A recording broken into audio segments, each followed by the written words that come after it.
Welcome to the Midnight Stories Club. Here, we don't chase sleep, we chase shadows.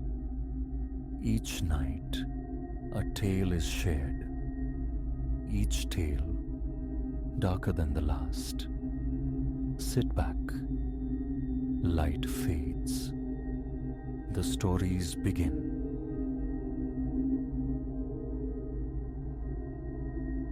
My knuckles whitened on the backpack straps, my eyes narrowed against the scouring wind at the threshold of the skeletal village. The gale never ceased here. It keened around fractured walls and surged through vacant doorways like a hungry spirit.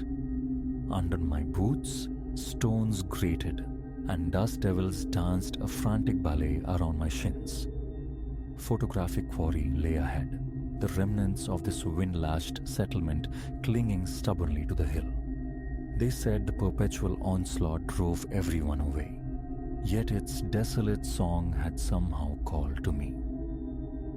I mounted a crumbling stone lip, stepping onto a threadbare path that snaked into the ruin. A profound desertion permeated the air. Nearby, a house stood gnawed down to a single corner. Its timber bones, perhaps once roof beams, scattered like kindling. The wind worried them, dragging them with a harsh, scraping music reminiscent of heavy furniture dragged across a splintered floor. I pressed onward, the shutter's whisper punctuating the gale as I framed shots of decay.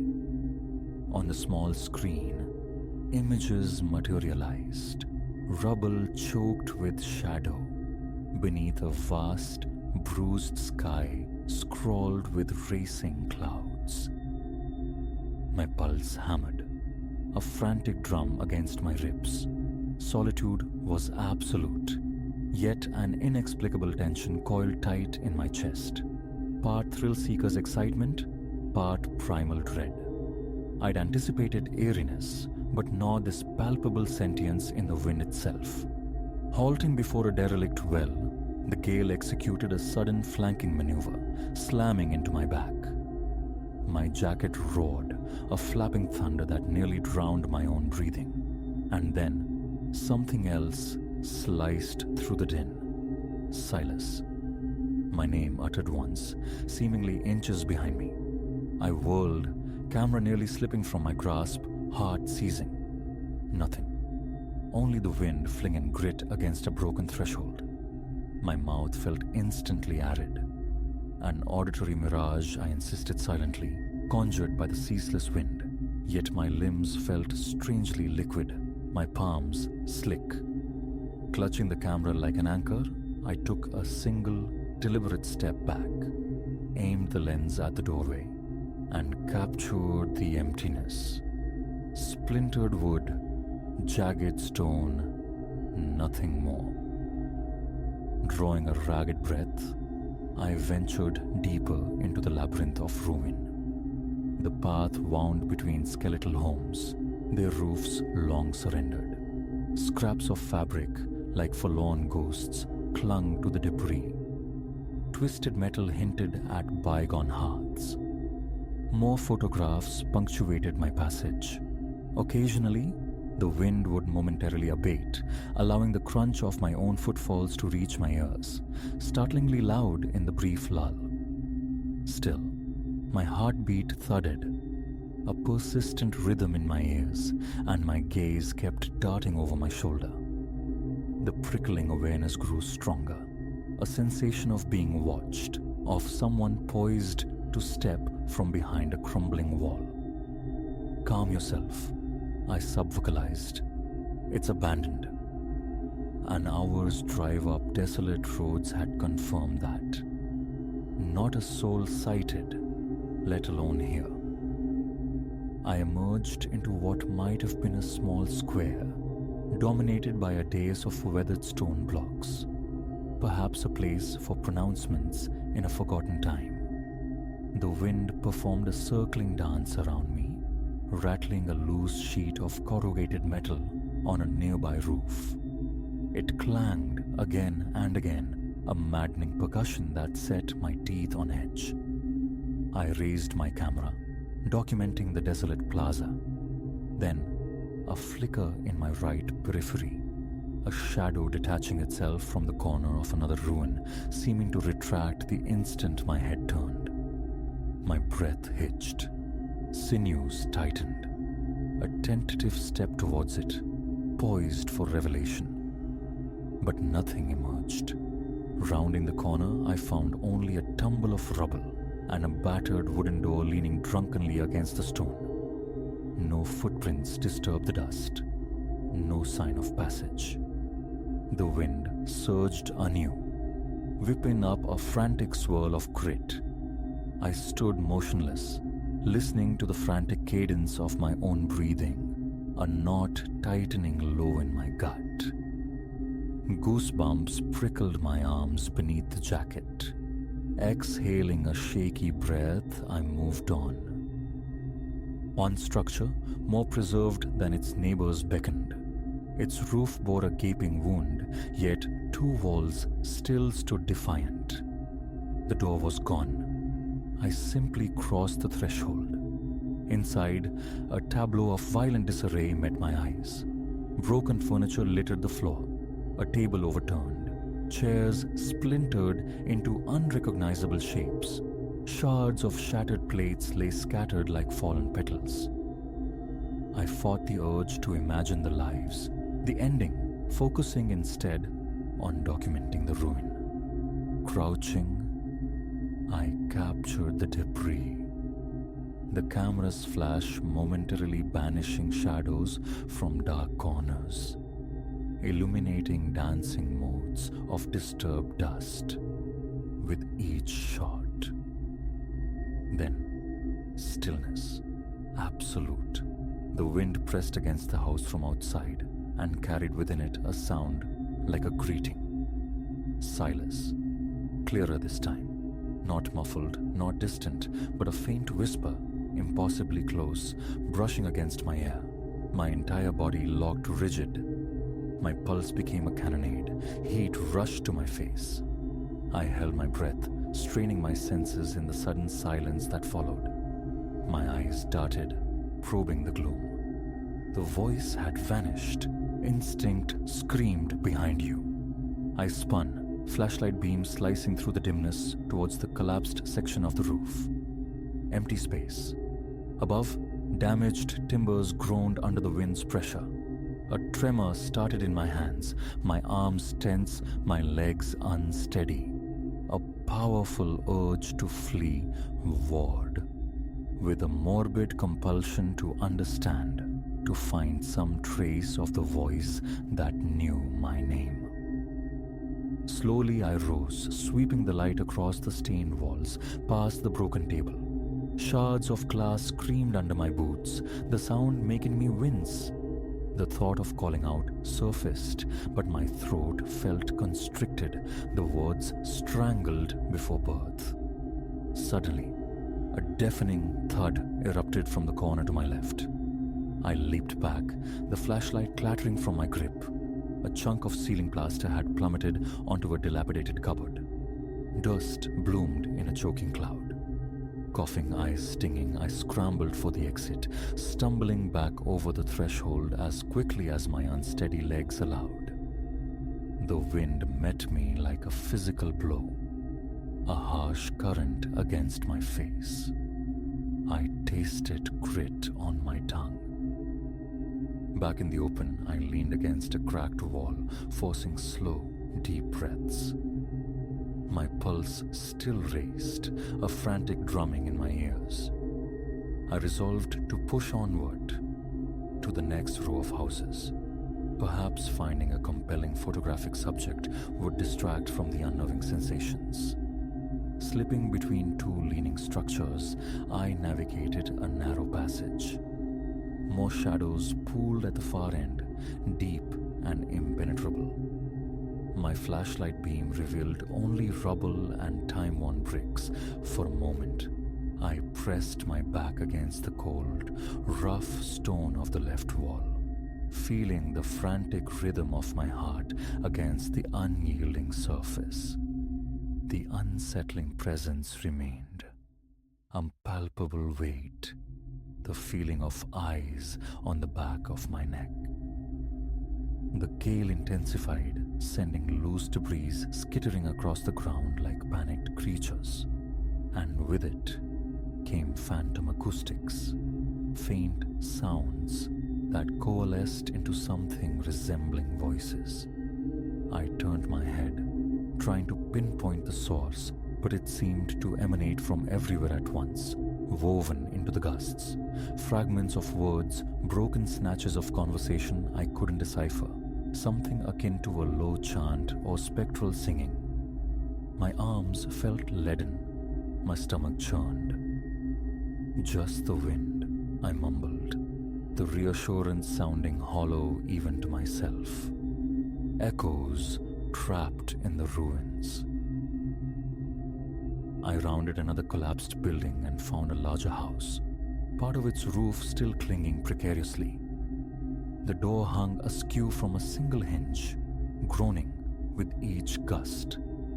Stepping inside, the air met me thick with must and damp decay. My flashlight beam carved a path down a hallway, walled with faded, peeling paint, the floor beneath fractured and uneven. To the left, a large room opened up. A living space, perhaps, dominated by a stone fireplace, whose chimney had been brutally amputated. I aimed the camera, the flash momentarily illuminating shapes that flickered at the edge of perception. I forced myself to ignore them, focusing on the task, recording what remained.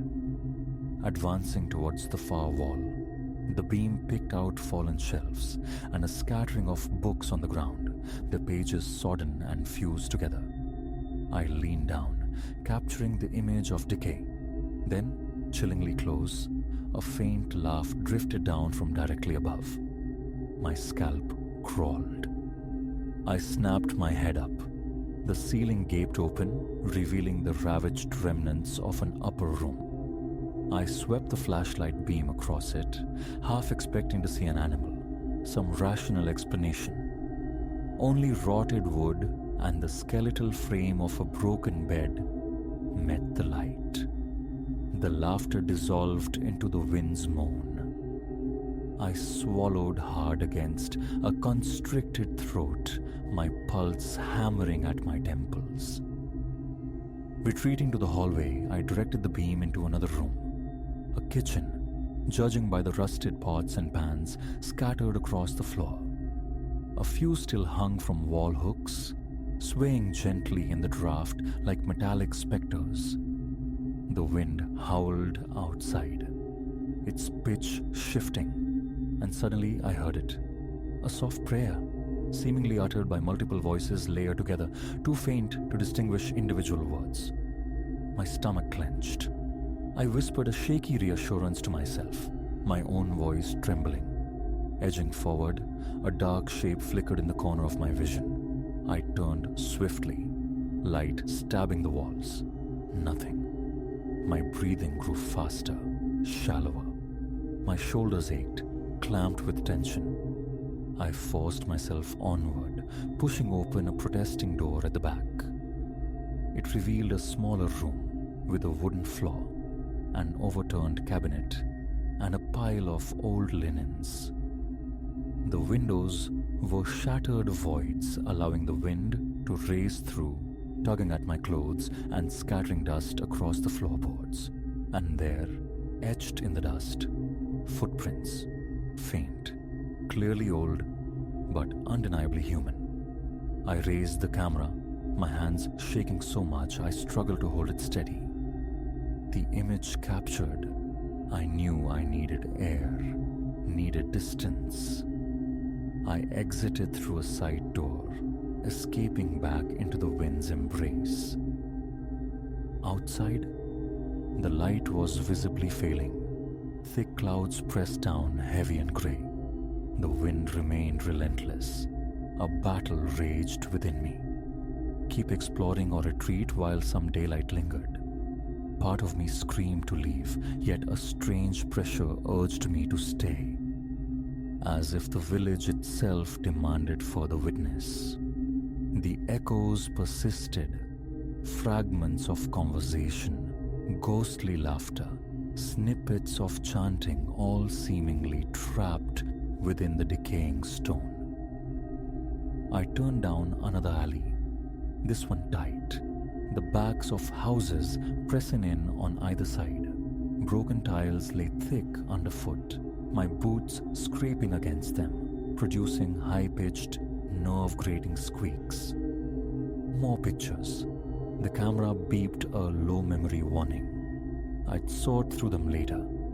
Around a corner, the alley opened into a courtyard centered by a small dilapidated fountain. The stone was chipped, the basin dry and cracked like ancient parchment. Remnants of benches line the perimeter, one utterly broken, another missing its seat entirely. I lifted the camera to document the scene. Something metallic rattled violently behind me. I spun, scanning the rooftops. A piece of gutter swung loose, clanging rhythmically against a stone wall. The tension in my body refused to ease, however. My pulse remained a frantic drumbeat. Then, abruptly, the wind died. An unnatural hush fell over the courtyard. In the silence, my own ragged breathing sounded deafeningly loud. And then, so clearly it made the hair on my neck stand on end, the voices returned. Not whispers this time, but a series of distinct words in a language I couldn't comprehend. It sounded ancient, liturgical, old prayers or chants. A cold weight of dread settled in my stomach. My eyes darted around the empty courtyard, expecting, knowing, someone must be there. Nobody. I pressed a hand to my chest, feeling the wild hammering beneath. The urge to flee was overwhelming. I took a few steps towards the alleyway entrance, then stopped. Some deeper compulsion, curiosity, stubbornness held me fast. I needed to document more. Wiping sweat from my forehead, chilled by the wind, yet burning with fear and adrenaline, I walked towards the fountain, stepping carefully around chunks of rubble. As if on cue, the wind returned with sudden, violent force, kicking up dust in a blinding swirl. My eyes stung. I blinked rapidly against the grit. I snapped a picture of the fountain. The flash flared, illuminating the small space, and in that blinding, instantaneous moment, I saw it. A figure near one of the broken benches, solid, standing. A gasp tore from my throat as I simultaneously aimed at the flashlight beam. The bench was empty. My heart leaped into my throat.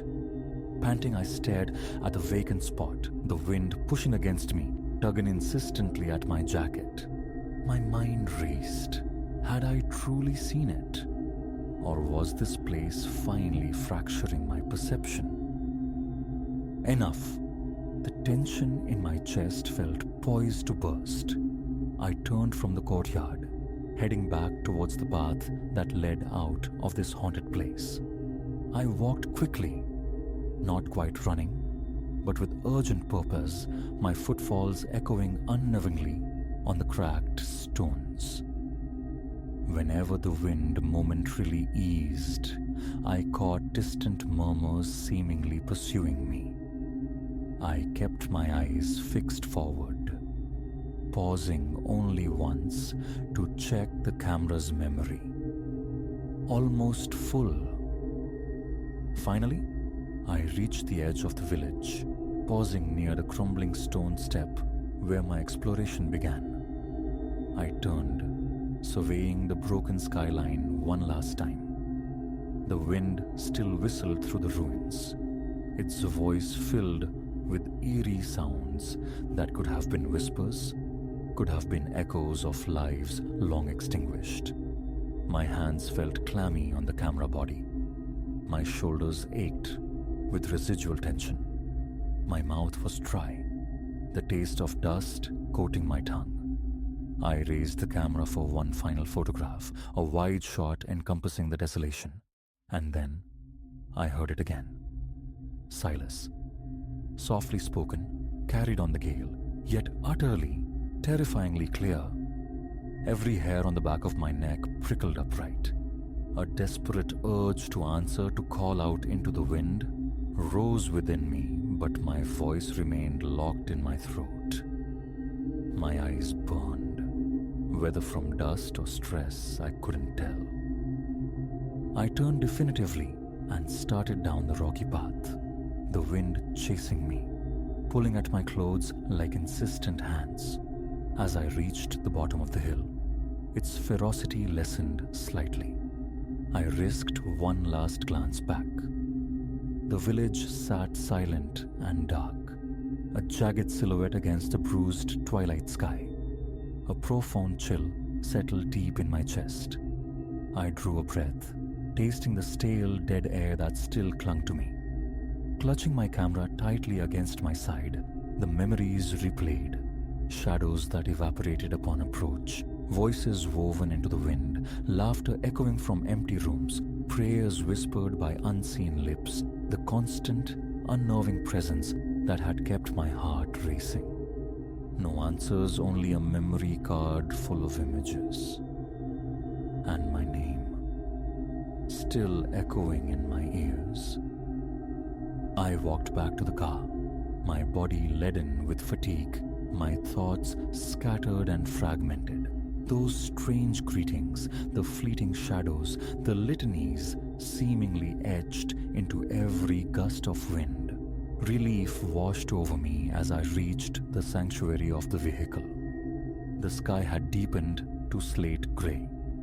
The wind howled one last mournful cry as I started the engine. Even cocooned inside, I couldn't shake the feeling of leaving something unfinished, unresolved. But departure was imperative. I drove away, glancing intermittently in the rearview mirror as the ruined village on the hill diminished. With each turn, the wind still whistled round the car, a persistent reminder, and my mind kept replaying those moments, especially the sound of my name. I knew I would tell this story, though I possessed no solid explanation, only the raw data of sight and sound. My hands trembled on the steering wheel long after I left the hill behind. My heartbeat remained frantically fast. By the time I finally reached a stretch of modern road, I realized I was gripping the wheel so tightly my knuckles ached, bone white. I don't know what that place was trying to communicate, if anything. I only know what I experienced, the voices I heard, the shadows I glimpsed. I never saw another living person, yet I felt profoundly surrounded, observed by something that seemed to demand its story be told. So, this is me, telling it. That village on the hill isn't empty, despite its facade of utter abandonment. The wind serves as its archive, holding the echoes of those who lived and perhaps died within those crumbling walls. And for a few hours, it felt as though they reached out. I didn't stay to learn more. I'd had enough. But the presence lingers, a cold spot in my memory. A haunting I suspect will revisit me every time I look at the photographs taken in that desolate, whispering ruin.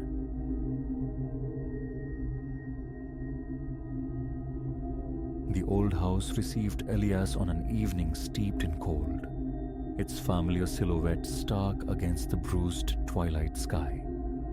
He'd intended only a swift reclamation of heirlooms, remnants left in the wake of his grandparents' passing. Yet, the first breath inside the foyer felt alien, the floorboards groaning beneath his weight, not in random complaint, but in a sequence that arrested his step. A miasma of dampness and stale time, the scent of a place sealed against the living world for too long, clung to the air. He attempted to dismiss the prickling disquiet, but the profound hush of the place pressed in, unnerving. It was that night the journal surfaced, and the axis of his life tilted irrevocably. High in the attic's gloom, amidst a quest for sepia-toned photographs, his hand brushed against a small dust-furred trunk, a forgotten coffer of plain wood, its metal clasp fractured by age of force, yielding easily to his prying fingers. Within lay a cache of notebooks, journals worn smooth by handling, their pages the color of old parchment, the ink within faded to ghosts in places. He blew away a shroud of dust, a grey cloud billowing up, catching in his throat. A moment's hesitation, then he drew the topmost volume free and turned the brittle cover. Initially, his eyes scanned for ancestral anecdotes, snippets of local history. What unfolded instead were chronicles of the peculiar. Susurrant voices drifting down corridors in the dead of night, doors swinging wide on unseen hinges, umbral shapes flickering past windows in rooms known to be vacant. His own name, Elias, appeared sporadically. The references were oblique, yet they struck him like a physical blow. Phrases leaped out. He may perceive it in time, or he is destined to witness what we all have witnessed. A tremor started in his hands. Deeper he delved, sorting through the disparate volumes. They were a tapestry woven by different hands across the years. His grandmother, an uncle seldom spoken of, kinsfolk whose names were mere whispers in memory. Yet the narratives converged. Each chronicler recounted steps in empty rooms, phantom murmurs and unsettling awareness of presence. All began in doubt, tributaries of skepticism flowing inevitably into a sea of conviction. The house held something inexplicable. Logic had always been Elias's compass, his world built on the bedrock of fact, evidence, the predictable cadence of existence. Finishing the last diary, he grasped at straws of reason. Fear is a contagion. Perhaps each successive generation, reading the accounts of the last, had succumbed to suggestion, their own anxieties mirroring the ink-stained pages. He clung to this explanation, even as the house itself began to murmur its contradictions that very night. Around the stroke of midnight, the first whisper curled out of the darkness, a sibilant utterance, a single word lost in the shadows, indecipherable, yet it sent a jolt through his veins, his heart suddenly a frantic drum against his ribs. He rose from the sagging armchair in the drawing room, the floor protesting his movement, and crossed to the hallway's threshold. Nothing.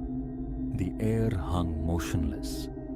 He was utterly alone. He retreated, attempting to rationalize it as a draft sighing through ancient timbers. Minutes later, a soft, abrasive sound skittered from the hall. A rodent, perhaps, yet the rhythm felt too deliberate. It ceased the instant his foot met the hallway's polished wood. Back in the drawing room, he ignited several lamps, their weak glow pushing back the oppressive dark, and focused on the unsteady rhythm of his own breath. A constriction tightened his chest. His palms were slick with cold sweat. Nerves. He insisted silently. Just nerves and the lingering phantoms of those antiquated journals. Seeking distraction, he settled at a small escritoire, turning more fragile pages. Then, a notation snagged his attention. Mention of a locked door in the cellar. He hadn't ventured into the subterranean depths for years. a place relegated to his grandparents' accumulated detritus. The diary spoke of scratching sounds emanating from near that specific door, of a shadow perceived drifting beneath it. The writer avowed something resided beyond the threshold. Impulse, sharp and sudden, propelled him to investigate. Armed with a torch scavenged from a kitchen drawer, he located the cellar door tucked away in the rear passage. Its hinges screamed in protest as he pulled it open, releasing a tangible wave of musty, subterranean air. The steps plunged steeply downwards, narrow and treacherous. The light switch at the top remained stubbornly inert. He swept the torch beam across the descent and began, step by careful step. The air grew colder, thick with the smell of damp earth and stone. His feet shuffled cautiously, wary of the fractured wood beneath. Reaching the bottom, the torchlight illuminated stacked crates, a derelict workbench, and cobwebs draping the corners like macabre lace. Dust motes danced in the beam, and there, in the far left recess, stood another door. It seemed older than its surroundings, its paint blistered and peeling, the wood scarred and chipped. His light found a heavy metal padlock clamped onto a thick hasp. The journals had spoken of a locked door. Could this be it? He approached, a faint draft snaking around the doorframe, cold against his skin. Leaning close, pressing his ear to the rough wood, he detected a faint sound from within, a quiet, intermittent shuffling. He remained motionless, staring at the barrier, his throat constricted, his hands, still holding the torch, shook visibly. Adrenaline surged, screaming for retreat, yet a powerful curiosity anchored him. He gripped the padlock, testing its solidity, immovable. No key presented itself amidst the cellar's clutter, and no immediate justification for forcing it arose. The diaries never revealed what lay behind it, only that it remained perpetually sealed. After a long moment, he stepped back, wiped a bead of sweat from his brow, and resolved to return upstairs. The remainder of the night bled away as Elias immersed himself once more in the journals, now searching for any clue pertaining to the cellar door. He read of footfalls migrating from room to room, of lights behaving erratically, of doors slamming violently shut in the absence of any wind. Several entries detailed pockets of unnatural cold. One line resonated with particular force. The presence intensifies when disregarded. It suggested a sentience, a thing that reacted to being acknowledged or ignored. The diaries offered no neat conclusions, only fragmented personal testaments, each writer layering their own sensory evidence onto the accumulating mystery. As the hours crawled towards dawn, his tension coiled tighter. His eyes burned with fatigue, yet sleep remained elusive. Every mundane noise, the house settling into its ancient bones, the wind's sigh against the eaves, the low hum of the refrigerator, felt amplified, charged with potential menace. Around 3 a.m, exhaustion claimed him briefly in the armchair. He awoke with a violent start, heart hammering, to the distinct groan of a door easing open. His eyes flew wide. The drawing room door, which he distinctly remembered closing, now stood ajar. He strained his ears, catching the whisper of a single soft footstep. Holding his breath, he rose, sweeping the torch beam across the threshold. For a fraction of a second, the light snagged on movement in the hallway near the base of the main staircase. It vanished as swiftly as it appeared. He lunged towards the spot, finding only empty air. His heart pounded with dizzying force. His skin felt clammy, chilled. He tried to call out, but his throat was parched, useless. His mind scrambled for purchase, for any rational explanation. Yet, the certainty remained. He had glimpsed a form, roughly human-sized, but its motion possessed an unnerving fluidity, less a walk than a glide. He drew a slow, ragged breath and forced himself to check the adjacent rooms. Each stood empty, undisturbed, save for a subtle disturbance in the dust patterns on the floor. Faint impressions, too faded to be definitively his own, looking as if they'd rested there for an age. The following morning was consumed by a methodical hunt for the cellar key. He sifted through the contents of kitchen drawers, prized open corroded tin boxes in the attic's shadowed corners, probed beneath loose floorboards in the bedrooms. He unearthed forgotten photographs, brittle receipts, bundles of letters tied with faded ribbon, but no key. A burgeoning compulsion to open that door gnawed at him, a sense that answers lay behind its obstinate lock. At one point, shifting aside a pile of cartons in an attic alcove, he uncovered a small metal container, locked, but the lid was sprung just enough to yield to the leverage of a screwdriver. Inside, nestled on faded velvet, lay a ring of keys, filmed with rust. He carried them down to the cellar, comparing each one to the padlock. The third key slid into the mechanism. He didn't unlock it immediately. He simply tested the key. It turned with a decisive click that echoed unknowingly in the subterranean quiet. He stood there, torchlight painting unsteady circles on the damp stone, staring at the now vulnerable lock. The frantic pulse in his ears nearly drowned out the silence. His mouth was desert dry. Was he prepared? The question hung heavy in the frigid air. He didn't know what awaited him. One part of his mind anticipated an empty storage space, perhaps a forgotten pantry. Another part recoiled, dreading a confirmation of the diary's shadowed whispers and unseen presences. He made the choice. Turning the key again, hearing the lock spring open, he removed the heavy padlock. His hand rested on the latch, a moment of profound hesitation. Then he lifted it. The door groaned inwards, releasing a puff of stale, damp air that raised gooseflesh on his arms. He directed the torch beam into the opening. The space was confined, no larger than a capacious closet lined with rudimentary shelves.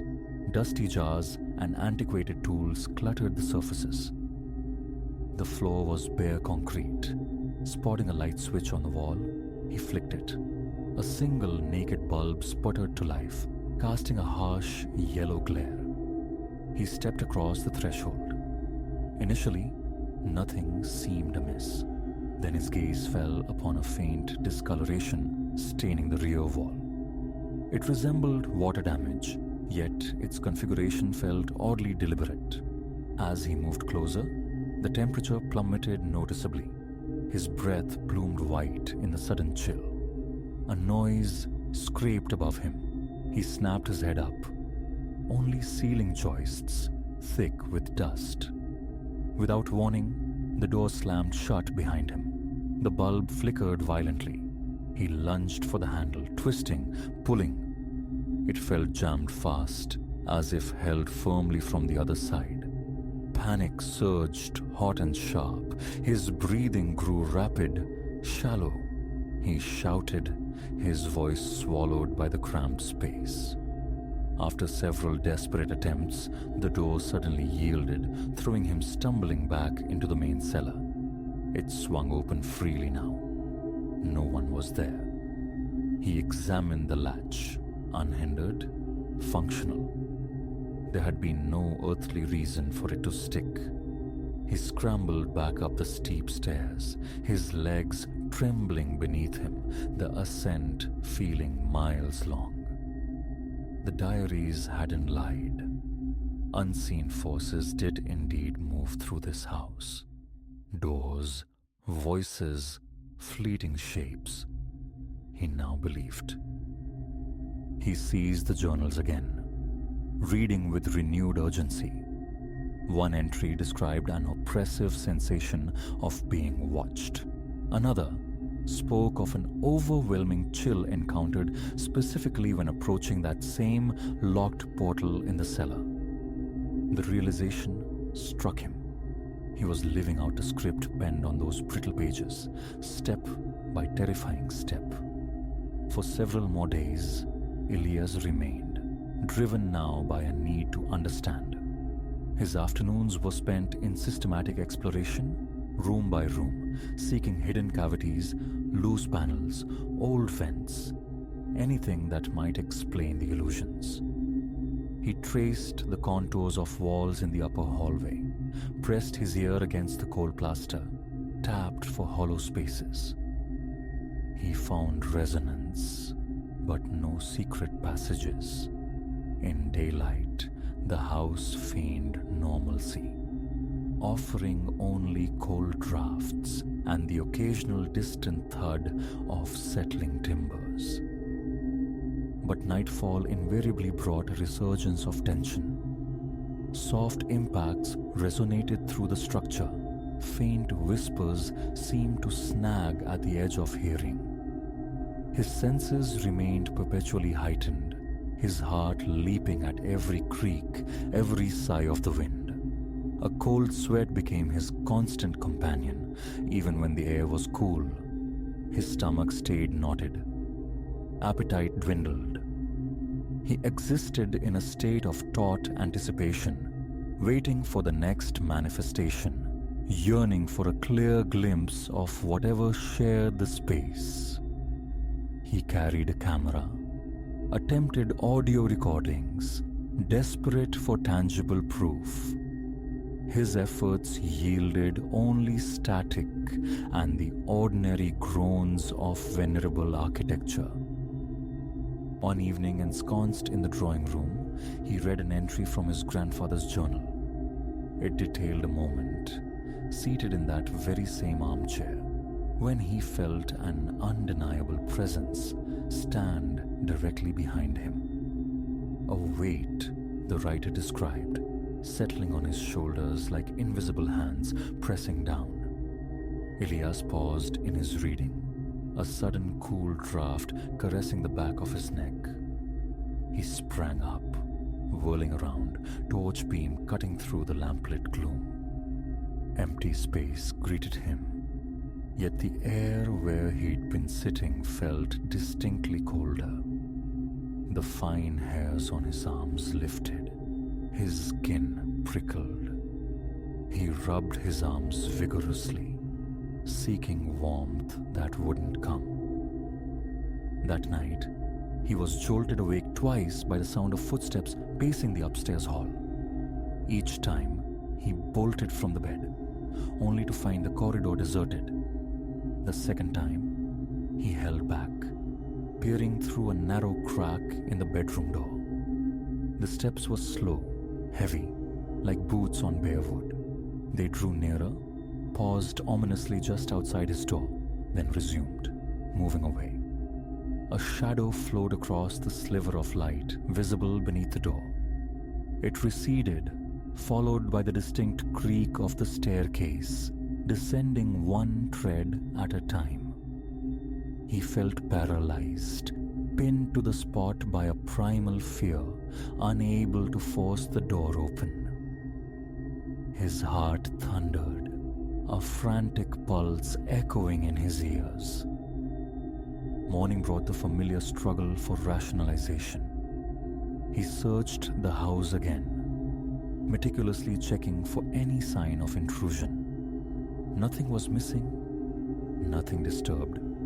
All doors and windows remained securely locked. No footprints marred the dew-dampened ground outside. He began documenting his own experiences in a blank notebook, his hand shaking, as he tried to capture the ephemeral shape glimpsed in the hallway. Each entry felt like an echo, another verse added to the house's unsettling psalm, his name joining the lineage of witnesses. On his final night, Elias sat on the edge of the bed, staring into the illuminated hallway through the deliberately open door. He'd left every possible light burning, a meager defense against the encroaching dread. It offered little comfort, but felt marginally better than total darkness. Near midnight, a shuffling sound emanated from behind the wall beside him. Close, intimate, like a dry hand sliding across the aged plaster. He rose, pressed his ear flat against the wallpaper. A faint, distinct knock sounded from the other side. A single, soft tap. He knocked back tentatively. Silence answered. His chest felt impossibly tight. His hands trembled uncontrollably. He swallowed against a dry throat and stepped away from the wall. Later, the same low whisper he'd heard before surfaced near the window. He moved towards it, torch beam leading the way. Near the heavy drapes, a flicker of form, a distortion in the air. It shifted, coalesced for a bare instant, then dissolved. His heart felt like it might burst. A crushing weight settled on his chest, stealing his breath. He forced himself forward, yanking the curtains violently aside. Nothing. No disturbed dust, no lingering presence. Only his own reflection staring back from the dark glass, pale, haunted, hair plastered to his forehead with sweat, eyes wide with a fear that felt ancient. He knew, with chilling certainty, that he couldn't endure many more nights like this. The next morning, he packed the diaries, his movements stiff, deliberate. Before stepping out of the front door for the last time, he paused in the foyer, listening intently. In the bright daylight, the house seemed to hold its breath. The floors were silent. No whispers wound through the air. The atmosphere felt almost ordinary, but he recognized the deceptive calm for what it was. A temporary truce. The tension remained, a palpable undercurrent coiled within the quiet. He locked the door behind him and drove away, his mind a chaotic whirl of questions and fragmented images. Those journals were proof. Generation after generation, his family had encountered the same phenomena within these walls. The footsteps, the shadows, the voices. The diaries reside with him now, in his city apartment, miles and worlds away from the old house. Sometimes, late at night, he opens them, the scent of dust and time rising from the pages. Reading them resurrects the suffocating atmosphere of those hallways, the interminable dread of the nights. Even here, in the supposed safety of distance, faint sounds sometimes intrude upon the quiet. A floorboard creaking overhead, a rustle just beyond the door. He cannot be certain if some residue of the house has clung to him, or if his mind remains caught in that harrowing echo chamber of fear and fascination. He harbors no plans to return. The diaries are sufficient reminder that logic's reach has limits, and that within the walls of that house, every creak, every murmur, every fleeting shadow is profoundly, terrifyingly real to the one who perceives it.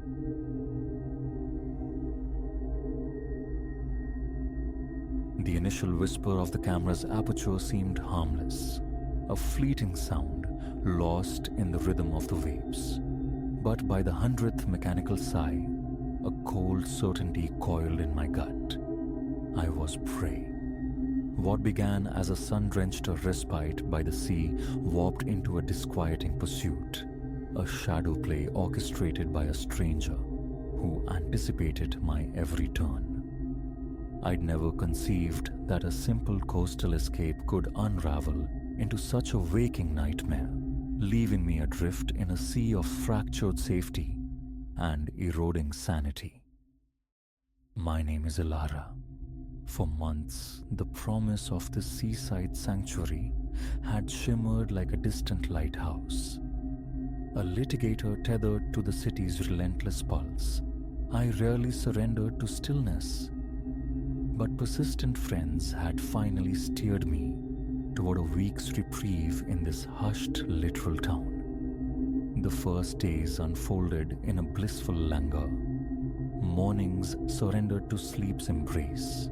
Afternoons lost in literature upon the warm sand. Evenings painted by sunsets witnessed through the curve of a wine glass. It was the fourth day when the stillness fractured. I lay sprawled on my towel, absorbing the sun's benevolent warmth, when the sound pricked the air, that distinct metallic exhalation of a camera. Eyes fluttering open, I scanned the shoreline. A man, lowering a substantial camera. Average build, utterly unremarkable in khaki shorts and a standard issue blue polo. Quintessential tourist camouflage. No cause for alarm, surely. Yet our gazes snagged, and despite the day's swelter, an icy rivulet traced my spine. Something resided in his eyes, a stark intensity that felt like a violation. A smile touched his lips but failed to ignite his gaze before he pivoted and ambled away. I tried to banish the unease. Beaches teem with photographers, I reasoned. It signifies nothing. The argument felt hollow. I found myself gathering my belongings, retreating to the rented cottage sooner than planned, the sun suddenly feeling less benign. The following day, I sought refuge in the small town's quaint distractions. Window shopping along the main thoroughfare, a flicker of familiar blue snagged my attention in a pane of glass. My pulse leaped. Whipping around, I faced only a tide of tourists eddying along the pavement. If he'd been there, the current had swallowed him. I slipped into a small cafe, needing sanctuary, a moment to reassemble my composure. Nursing a latte, I wrestled with my burgeoning fear, branding it paranoia, an unwelcome phantom conjured by an overworked mind. This was meant to be restoration, not a descent into suspicion. Yet, emerging an hour later, I saw him. Positioned directly across the street, camera lifted, lens fixed squarely upon me. The shutter clicked. A sound now freighted with menace. He lowered the device, that same vacant smile stretching his lips.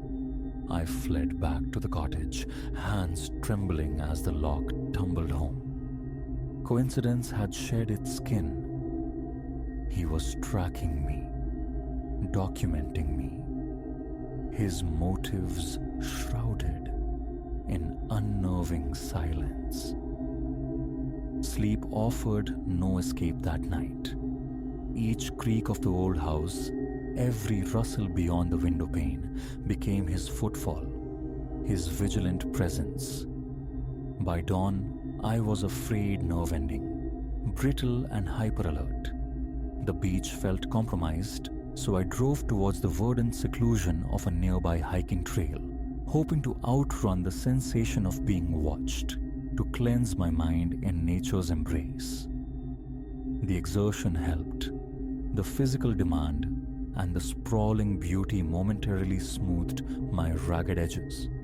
For a few precious hours, the man with the camera faded. Then, rounding a sharp bend, my blood turned to frost. There he stood, perched on an overlook perhaps 100 yards distant, camera aimed directly down the path, at me. I froze, adrenaline flooding my system, hot and sharp.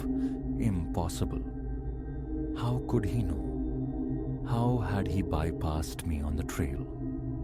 He lowered the camera, his form detaching from the scenic backdrop, and began walking towards me, Logic evaporated. I turned and plunged back down the trail, instinct screaming flight.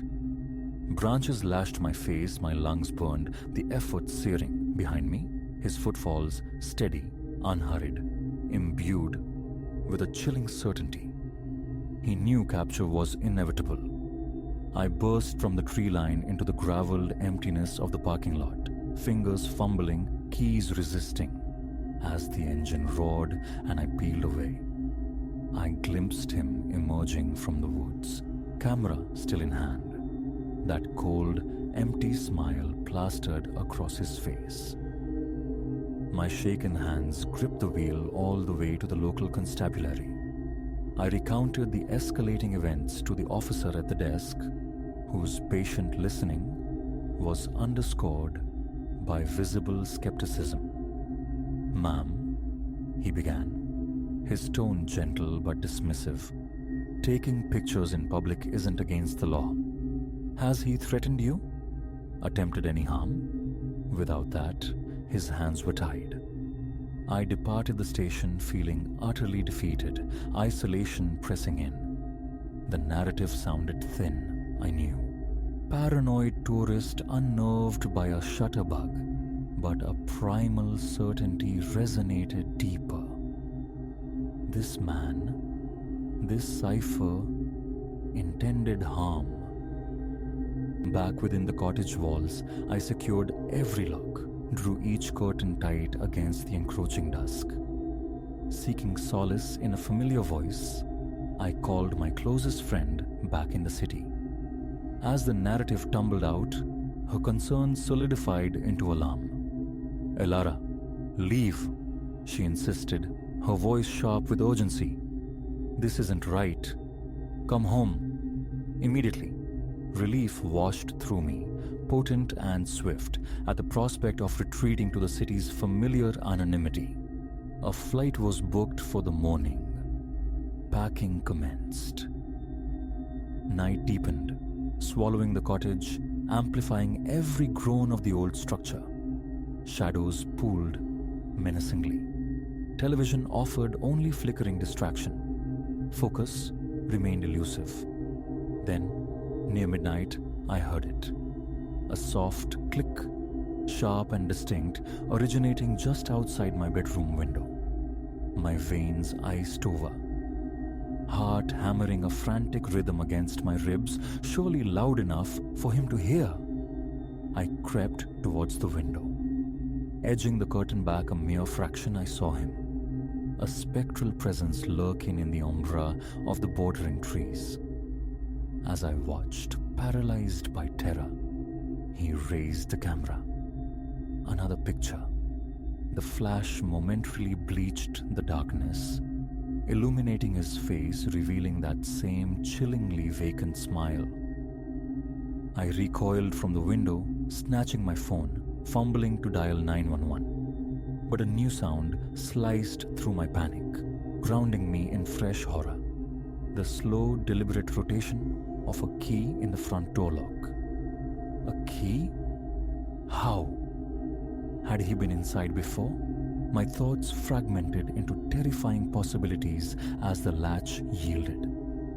The soft thud of the door closing. Footsteps, slow and measured, padding down the hallway. Closer. My eyes darted wildly, searching for a weapon, anything. A heavy table lamp.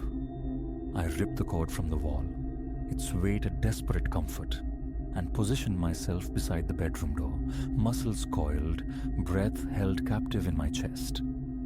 The footsteps paused just outside. Silence stretched taut. Then the doorknob began its slow, inexorable turn. As the door swung inward, I unleashed the lamp, swinging with the entirety of my fear-fueled strength. A sickening thud echoed, punctuated by a sharp cry of pain. I didn't linger. Bolting past the figure crumpling in the doorway, I lunged for the front entrance. Behind me, sounds of recovery, the resumption of pursuit. I plunged into the night, the cool sand beneath my feet an impediment, dragging at my flight. I steered towards the distant glow of the town, praying for witnesses, for intervention. Reaching the boardwalk's edge, I risked a backward glance. He was there, 50 feet behind perhaps, camera bouncing against his chest as he ran. And in that moment, bathed in the jaundiced sodium glare of the streetlights, his features swam into sharp focus. Recognition struck like a physical blow. Not a stranger. Silas, a man whose future I had helped curtail 5 years prior as a junior prosecutor. A man who had spat promises of retribution as the courtroom doors closed behind him. The pieces slammed together. This wasn't random predation, it was calculated vengeance. He had hunted me, trailed me to this supposed sanctuary, meticulously orchestrated this terror. I forced my leaden legs faster, lungs screaming for air. Shouts erupted nearby, boardwalk strollers alerted to the chase. Then, a sound piercing the night, beautiful and terrifying. The approaching wail of a police siren. Silas must have heard it too. A curse ripped through the air behind me, his stride faltering. When I dared look again, he had vanished, absorbed by the deep shadows between the beachfront structures. The patrol car skidded to a halt beside me, an officer emerging, hand hovering near his weapon. "Ma'am, are you okay?" The adrenaline fled, leaving me boneless. I collapsed onto the weathered planks, gasping out the whole story. Between ragged breaths, the photographs, the relentless stalking, the terrifying culmination, and finally, his identity. They found Silas an hour later attempting to board a late-night bus out of town. His camera yielded its grim harvest, hundreds of images of me, lounging unaware on the sand. Browsing in town, vulnerable moments captured even through the cottage windows. Alongside the photos, the police discovered detailed logs of my movements and, chillingly, a small collection of personal effects pilfered from my apartment back in the city. He'd been paroled 6 months ago, I learned later. 6 months dedicated to plotting this reunion, observing my life from a distance, awaiting this perfect confluence of isolation and opportunity. My vacation had become his stage. I provided my statement, the charges levied. Stalking, breaking, and entering. Yet even as they led Silas away, cuffed and subdued, the look he cast my way held no defeat, only a promise. This wasn't an ending. It was merely an intermission. The flight home the next day offered geographic distance, but no true escape. The feeling of being watched became an invisible shroud.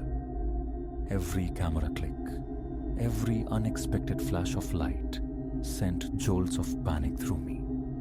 My apartment transformed into a fortress, fortified with state-of-the-art security. Therapy sessions began chipping away at the newly formed strata of anxiety and paranoia. Months have dissolved since then. Logic dictates my safety. Silas resides behind bars again, his sentence significantly extended. But sometimes, navigating a crowded street or lying suspended in the pre-dawn quiet, I hear it. The faint phantom click of a camera shutter. And the question echoes, will the feeling of being safe ever truly return?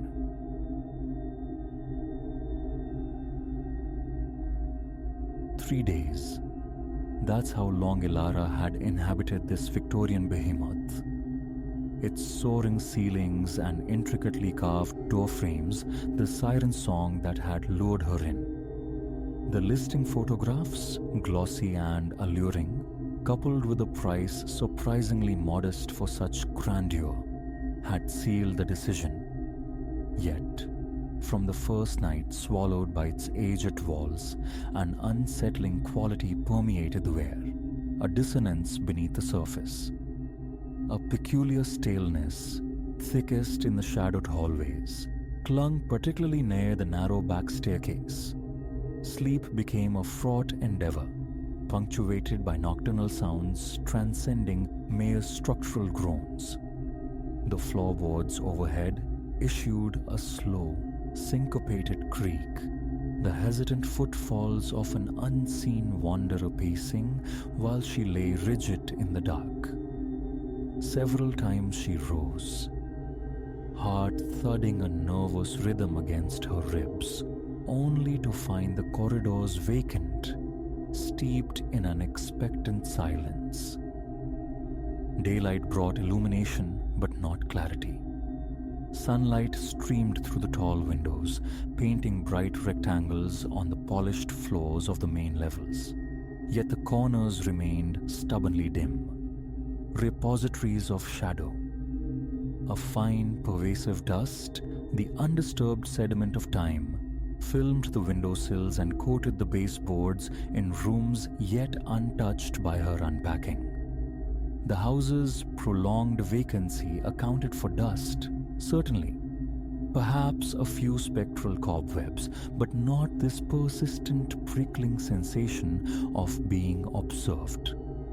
Ilara found herself glancing repeatedly over her shoulder, her gaze snagging on peripheral flickers that resolved upon turning into nothing more than a sheet-draped armchair or the empty expanse of a hallway.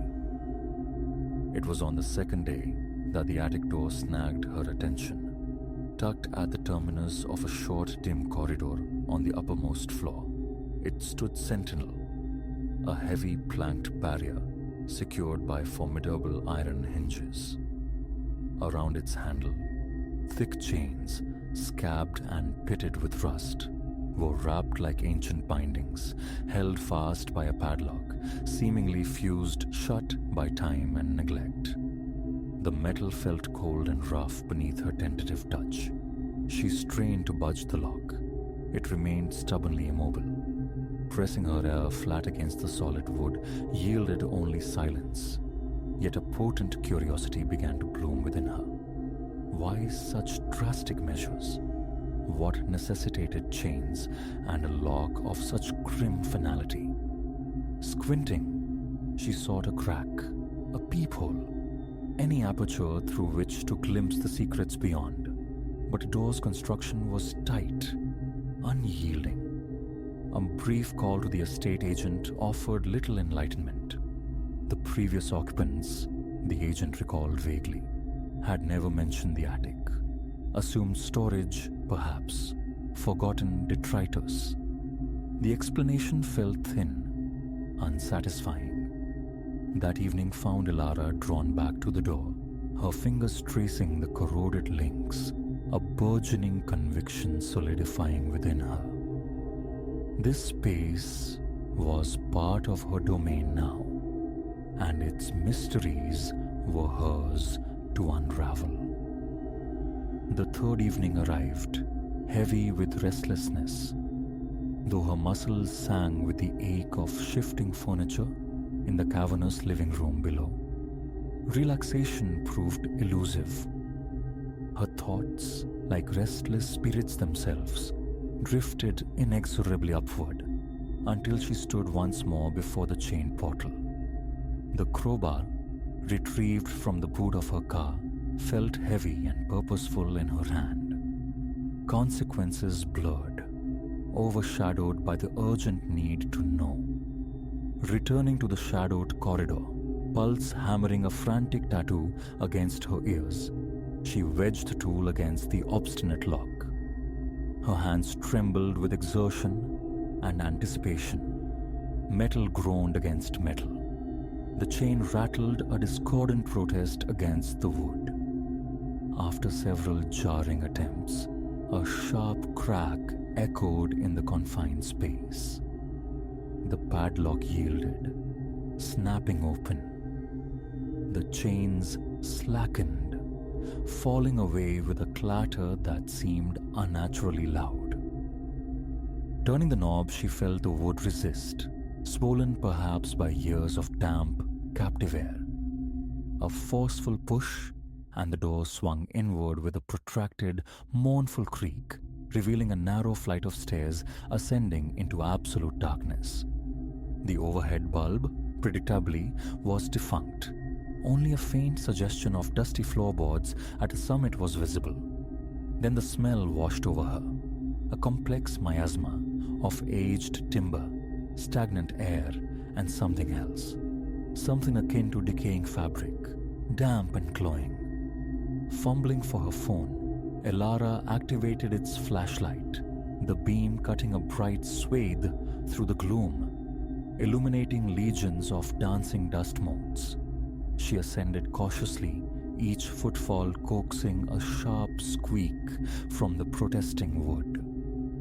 Her own heartbeat thundered in her ears. A bead of sweat traced a cold path down her neck. Reaching the top, she swept the light across the attic space. Amorphous shapes draped in white sheets dotted the expanse. Furniture, undoubtedly, perhaps trunks or dressers. Cobwebs, thick as shrouds, hung from the low rafters, her beams snagged on peculiar markings etched into the heavy wooden beams overhead. Symbols, deliberately carved, some starkly filled with what looked like flat black paint. Circles bisected by lines, triangles nested within squares, erratic squiggles defying geometric sense. They appeared randomly placed, scattered across different structural timbers. The light traveled onward, landing on a small, precarious stack of books atop a low table in the far corner, half obscured by a trailing sheet. Their covers were thick, discolored, worn smooth by time or handling. Approaching, she lifted the concealing cloth, disturbing a plume of dust that caught in her throat, forcing a cough. The titles, stamped onto the spines, were rendered in scripts utterly foreign. The letters sharp, angular, almost predatory. Touching one, the cover felt like rough, desiccated leather. She hesitated before opening it, arrested by a sound. A whisper, perhaps, or a faint, indistinct murmur.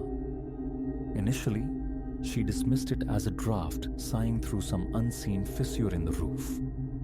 But it came again, a soft, sibilant current of sound that seemed to circle her, emanating from no discernible source. Elara held her breath, the flashlight beam trembling in her suddenly unsteady hand. She forced a slow inhale, listening intently. The whispering intensified, gaining a subtle volume while retaining its frustrating lack of direction, seeming to originate just behind her, or perhaps hovering at the very edge of her perception. She spun around, sweeping the light across the attic's dusty panorama. The murmuring ceased abruptly, leaving only the sight of sheeted forms and cobweb-laced beams. A knot tightened in her chest. Her stomach churned with a sudden, sour nausea. The wind, she told herself fiercely. This old attic must be riddled with drafts. Yet the sound bore no resemblance to the familiar sigh of wind or the settling groans of an old structure. Taking a tentative step towards a shrouded object to her right, likely an armchair, she reached out and pulled back the sheet. The upholstery beneath was tattered, ripped along one arm. A dark, damp patch stained the seat cushion, emanating a faint, vinegary odor she couldn't place. The murmuring resumed, this time seeming to brush directly against her left ear. She whirled around so violently she nearly dropped her phone, her mouth instantly dry. Silence fell the moment she faced the sound's apparent origin. Her flashlight illuminated only empty space near the attic stairs. Nothing. Yet her skin crawled, the fine hairs on her nape prickling erect. Retreating a few paces toward the center of the attic, dizziness washed over her. She realized her breathing had become rapid and shallow. "Calm down," she commanded herself. "There's no one else here." But the conviction wouldn't take root. The feeling of unseen eyes lingered, heavy and palpable. Her gaze fell upon an old trunk huddled beneath another sheet. Lifting the covering, she nudged the trunk tentatively with her foot. Silence. Setting her phone atop its dusty lid, she wrestled with the stiff latch. It resisted, then popped open with a sudden release of musty air that made her gag. Inside lay more books, alongside loose sheaves of paper covered in a frantic, uneven script. Some pages bore sketches of the same cryptic symbols adorning the rafters. Others contained tense paragraphs written in those alien, jagged letters. A faint, scratching sound scraped behind her, like fingernails dragged across wood. Her scalp tingled. Pivoting again, phone held high, the beam landed on the far wall. A large symbol dominated one of the wooden planks, painted in what looked like faded, dried blood. It was a circle encompassing a crudely drawn star, its lines wavering, the pigment having dripped downward in dark, unsettling streaks. Her throat constricted. She was holding her breath again, she realized dimly, her heart pounding with a force that made her feel lightheaded. Slowly, deliberately, she stepped towards the marked wall, the floorboards groaning beneath her weight. The whispering surged back, louder now, a chorus of faint, urgent voices speaking simultaneously, seeming to emanate from every shadowed corner at once, a swirling vortex of sound. Focusing became difficult. Her eyes darted frantically. Sweat slicked her temples. The attic air seemed to thicken, grow darker, despite the unwavering beam of her phone. She pressed a hand against the wall beside the symbol. The wood was unnaturally cold, colder than the surrounding air, radiating a faint vibration that pulsed against her fingertips, like a slow, deep heartbeat within the structure itself. She snatched her hand back as if burned, wiping her damp palm against her jeans. The murmurs coalesced into a discernible pattern, a low, resonant hum, followed by a swift, rising inflection, then a drop, repeating cyclically. "Leave," a rational part of her screamed. "Come back in daylight, with backup." Yet she remained rooted, transfixed by a morbid curiosity that warred with rising panic. What were these symbols? What secrets lay dormant within these cryptic texts? And why the chains, the lock, the palpable sense of containment? Her gaze drifted back to the table, to the stack of forbidding books. Drawn despite herself, she returned and lifted the topmost volume. Its cover was rigid, bearing the faint impression of a stamp design too worn to decipher. Carefully, she opened it. The pages, thin and brittle with age, rustled like dry leaves. They were filled with more symbols and terse paragraphs in that unknown tongue, interspersed with unsettling sketches, creatures and faces, some recognizably human or animal, but distorted, their proportions nightmarishly skewed. As she turned the fragile pages, the attic air grew heavy, suffocating. Her vision began to blur at the periphery. The whispering intensified, shifting into a steady, monotonous drone that vibrated deep within her skull. Her hands trembled violently. She placed the book back on the table with deliberate care, fearing she might drop it. Her stomach twisted into a tight knot. Swallowing against the dryness in her throat, she fought to regulate her breathing. A distinct thump from behind sent a fresh jolt of adrenaline through her. Whipping around, phone beams slicing through the gloom, she saw that one of the sheets had inexplicably slipped from its charge, lying in a crumpled heap on the floor. The object revealed was a tall, narrow cabinet, its door slightly ajar. A profound reluctance settled over her. Her knuckles were white where she gripped the crowbar. Taking a hesitant step, then another, her body feeling leaden, heart galloping, she reached the cabinet. Using the tip of the crowbar, she nudged the door fully open. Inside, dusty shelves held an array of small glass jars. Most were empty, filmed with grime. One, however, contained a thick, dark residue, congealed and tarry, dried ink perhaps, or paint. She recoiled from touching it. Another creak sounded from the floorboards directly behind her. Pulse spiking, Elara spun, finding only emptiness. But the whispering surged, pressing close, intimate, seeming to curl inside her ears. A strange pressure built within her head. Her vision pulsed momentarily, and she staggered, bracing herself against the cabinet, the door rattling against the crowbar she still held. Frantically, she swept the light around, searching for the source, finding nothing tangible. Then, a wave of profound coldness washed over her shoulders, descending from the rafters like an icy shroud. She shivered violently, gooseflesh erupting on her arms. Raw instinct screamed at her, "Get out, now." Gritting her teeth, she snatched her phone from the trunk lid and stumbled towards the stairs. The instant her foot touched the top step, the phone's light flickered erratically, the screen glitching. Panic seized her. She nearly pitched forward but caught the rough wooden banister, steadying herself. She scrambled down the narrow staircase, almost tumbling on the final step.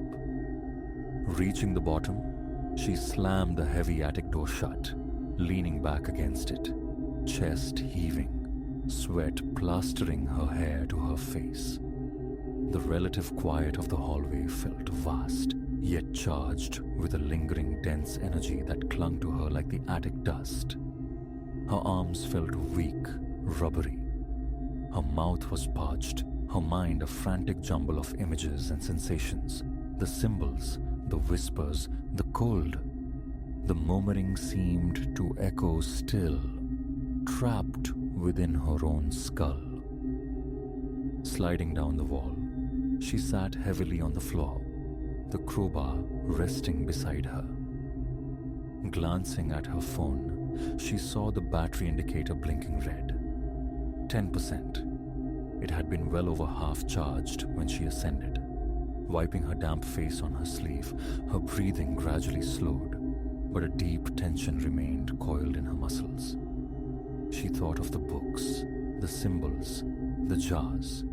Had the rusted padlock been intended to keep intruders out, or to confine something within? The chilling realization struck her. The attic door was now unchained. The broken lock lay uselessly on the floor upstairs. For a moment, she considered trying to rewrap the chains, a futile gesture. As she rose, intending simply to ensure the door was firmly closed, a subtle, dry, scraping sound whispered from behind the wood. Elara froze, hand hovering over the knob. Her heartbeat instantly accelerated. Visions flooded her mind. The dripping red sigil, the swirling whispers, the unnerving hum. Her fingers felt numb, icy. Swallowing hard, she decisively shut the door, pressing her ear against the wood for a long moment. No distinct sound emerged, only a faint, indeterminate crackle like distant, brittle leaves rustling. She walked away, her legs stiff, unsteady. Descending through the house, she switched on every light she passed, banishing shadows. She found herself standing in the center of the brightly lit living room, breathing raggedly, thoughts racing. The urge to call someone warred with the paralyzing question. What could she possibly say? Her phone displayed missed messages from friends, casual inquiries about the move. Explaining the terror she'd just experienced felt impossible, tinged with a potential embarrassment that rankled against the raw, visceral fear still making her hands shake. She sank onto the sofa, attempting to gather herself, but her eyes kept darting towards the ceiling at every creak and groan the old house uttered. These sounds, once ignorable signs of age, now felt deliberate, imbued with intention, the shifting weight of something vast and unseen overhead. The memory of the painted symbols sent a fresh wave of nausea through her. They felt ancient, malevolent, utterly inexplicable. She couldn't shake the profound sense that she had trespassed, disturbed a slumbering presence best left undisturbed. Eventually, her heart rate subsided, though a residual tingling lingered in her limbs. Drenched in cold sweat, her shirt clinging uncomfortably, she rose and methodically locked every door on the main floor, an irrational act in an empty house. Yet, it offered a sliver of comfort. She checked the windows too, securing the latches. Then, extinguishing most of the lights, leaving only a single small lamp burning like a lonely beacon, she retreated to her bedroom. Closing the door behind her, she stood in the dimness, listening. For now, the house was quiet. No murmurs, no scraping. A dull ache throbbed behind her temples. Sleep, she suspected, would be a long time coming. She crawled into bed, fully clothed, her body exhausted, but her mind relentlessly replaying the attic's horrors. The angular script, the grotesque drawings, the pulsing red symbol on the wall, the insidious hum that seemed to track her movements. The tension settled in her chest like a physical weight. She tossed beneath the covers, sweating despite the room's chill. After what felt like an eternity, she slipped into a shallow, restless sleep populated by fragmented images of the attic, the distant murmuring, a constant, unsettling soundtrack weaving through her dreams. Waking felt like surfacing from dark water, stiff and profoundly unsettled. Daylight streamed through the window, yet the previous night's dread remained undiluted. A grim determination hardened within her. She had to check the attic again, confront it in the light. Answers might be elusive, but the unknown could not be allowed to fester, a looming threat in her own home. Splashing cold water on her face, pulling on a fresh shirt, she ascended the stairs slowly, deliberately. The attic door stood closed, impassive. The coiled chain lay where she'd left it, rust flakes scattered like dried blood on the floorboards. The stale air seemed to press against the barrier. Her hand hesitated on the knob, her pulse already quickening. Opening the door, she peered up the narrow staircase. The hallway light offered better visibility than her phone, yet the upper reaches remained steeped in shadow. She forced herself to place a foot on the bottom step, pausing, listening intently. Only the sound of her own ragged breathing answered. That oppressive pressure returned, the sensation of the space itself resisting her presence. Her palms, grew slick. Pressing her lips into a thin line, she climbed several more steps, her head now level with the attic floor. She stopped again. Without her flashlight, its battery still replenishing downstairs, the room's depths remained obscure. Should she retrieve it? It was then she heard it, a faint shuffle emanating from the vicinity of the trunk or the table. A quick, furtive scrape, followed by absolute silence. Her fragile courage evaporated. A visceral chill traced its icy path down her spine, twisting her stomach into a painful knot. Retreating backward down the stairs, she pulled the door shut once more, turning away quickly. She wasn't ready. Not yet. Her breath came in shaky gasps as she wiped her sweating hands on her jeans. Heading back downstairs, she tried to ignore the frantic pounding in her chest. This house was hers, yes, but she felt profoundly like an intruder. Something resided in that attic, something that had waited patiently for years, and now, disturbed, it seemed to crave attention. And Elara was terrifyingly uncertain what might happen if she granted it any more of hers.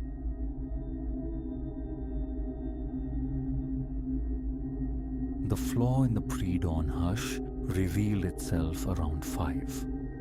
Light, thin and uncertain, was just beginning to spill over the crenellated rooftops nearby, pooling like mercury in the courtyard below. It lent a stark clarity to the skeletal branches of the plane trees, the sewer lines of the metal benches. Through the warped glass of the hallway window, my eye caught movement, a lone figure near the far brick wall, methodically sweeping. Familiar. Yet, as my focus sharpened, the air thickened in my lungs. The nascent sun struck the scene obliquely, etching long shadows from the trees, the benches, even the broom in his grasp. But a man himself? He stood divorced from the light, casting no silhouette upon the stones. A knot tightened in my stomach. Confusion jolted through me like a low current.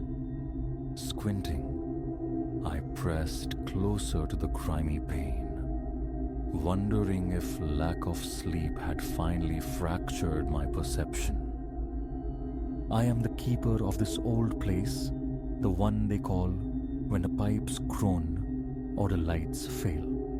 Elias Thorne, manager, overseer of decay. The building sighs its age constantly, demanding attention. Sometimes anxiety pulls me from bed in the deepest hours, sending me on patrols for phantom leaks or fractured circuits. This morning, however, offered no such mundane trouble. It offered a man in the courtyard who drank the light and left no trace. I had to see it closer. My limbs felt weighted, my pulse a frantic drum against my ribs. As I descended, the stairwell air hung heavy, tasting of damp concrete and the slow bloom of mold. This building breathes history. Exhaling it through flickering, unreliable corridor lights I perpetually mean to replace. My own footsteps echoed unnervingly, amplifying the sense of encroaching strangeness. I reached the heavy metal door leading out, its hinges screaming a metallic protest as I pushed it open. The sweeper glanced up, a brief, incurious movement, then returned to his task. The rhythmic shh of bristles on flagstone scraped against the quiet. I stepped onto the uneven courtyard paving, my gaze fixed. The sun, climbing higher, now cast definite sharp shadows from the terracotta pots and wrought iron. Yet, where his outline should have lain dark upon the ground, there was only illuminated stone. The sheer wrongness of it constricted my throat. I felt the fine hairs on my forearms rise. Logic, my usual compass, the tool I used to navigate tenant disputes, budgets, repair schedules, spun wildly. I, who prided myself on practicality, felt the ground shift beneath my feet. My throat worked. Hey, I managed, the sound thin, reedy. I dredged up a name, one I vaguely associated with sporadic maintenance visits years ago, perhaps supplied by a long-gone cleaning agency. Hadn't I seen him before? Peripherally. Mr. Abernathy?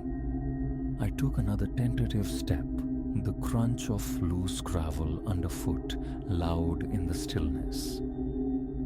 He turned, the motion unknowingly fluid, almost detached from time. His eyes met mine, and a chill, sharp as fractured ice, traced its way down my spine. They were clouded, opaque, like river stones smoothed by centuries of current, lacking any discernible iris or pupil. His gaze slid over me, incurious as water, failing to register my presence before he slowly pivoted back to his work. The dry whisper of the broom resumed. My chest felt banded with iron. Words failed me. A breeze, too cool for the season, stirred the air, rustling the leaves overhead though the morning remained still. It carried a faint scent of cold earth and something older, stonier. I shivered, taking an involuntary step back. My heart hammered. My palms grew slick. Hello? I tried again, forcing steadiness into my voice. Are you new? The silence that followed was absolute, broken only by the relentless scrape of the broom. I scanned his attire, dark grey, utilitarian, the cut vaguely archaic, like something unearthed from a bygone era. The fabric looked threadbare, worn smooth by time or use, bearing no modern insignia, no company patch. His boots seemed solid enough upon the ground, yet stubbornly refused to anchor him with a shadow. A wave of helplessness washed over me. Part of me, the pragmatic manager, wanted to stride forward, demand answers, perhaps even grasp his shoulder. But a deeper, colder instinct screamed caution, a visceral dread coiling in my gut. Do not touch. The breeze gusted momentarily, raising goose flesh along my arms. Retreating felt like the only option. Records, facts. My mind clung to the familiar scaffolding of procedure. If he existed in any official capacity, there would be paperwork. I hurried back inside, the heavy door thudding shut, sealing me away from the impossible scene.